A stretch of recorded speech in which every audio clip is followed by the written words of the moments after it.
ఈ ధ్యానం ద్వారా వస్తున్నట్టుగా.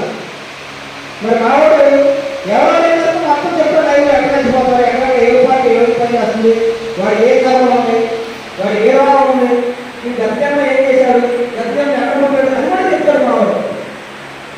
ఎలా నమ్మడం కష్టం, కానీ సాధనలో స్థాయి అన్నీ తెలిసింది ఏదో. కాబట్టి తెలుసుకోవాలి సత్యాలు ఉంటుందా.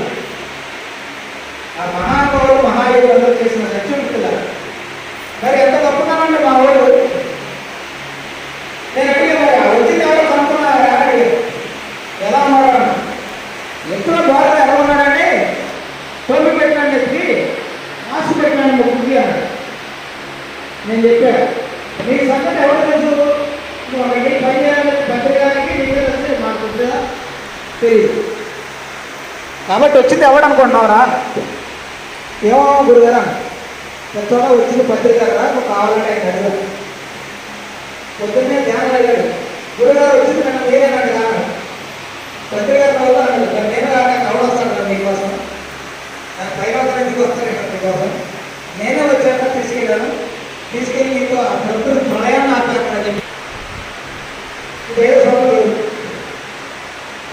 ఇప్పుడు 5 సార్లు వచ్చాడు భూమి ఆడి కోసం. ఎన్నిసార్లు? 5 సార్లు వచ్చాడు. మొన్న ఒక 20 రోజుల క్రితం మా వాడికి మోటార్ చెడిపోయింది, ఇంటికాడ ఇల్లు కట్టాడు కదా. ఆ మోటార్ చెడిపోతే ఆ మోటార్ రిపేర్ వస్తే నాకు ఫోన్ చేసాడు, ఇట్లా జరిగింది గురుగారు మా దగ్గర డబ్బులు. నేను 3,000 పెట్టి మోటార్ కొనే, అరే ఉయ్యూరులో ఉంది మోటార్ కొన్నాను కానీ అక్కడికి వెళ్ళి తెచ్చుకోరని చెప్పాడు. వెళ్ళాడు మావాడు.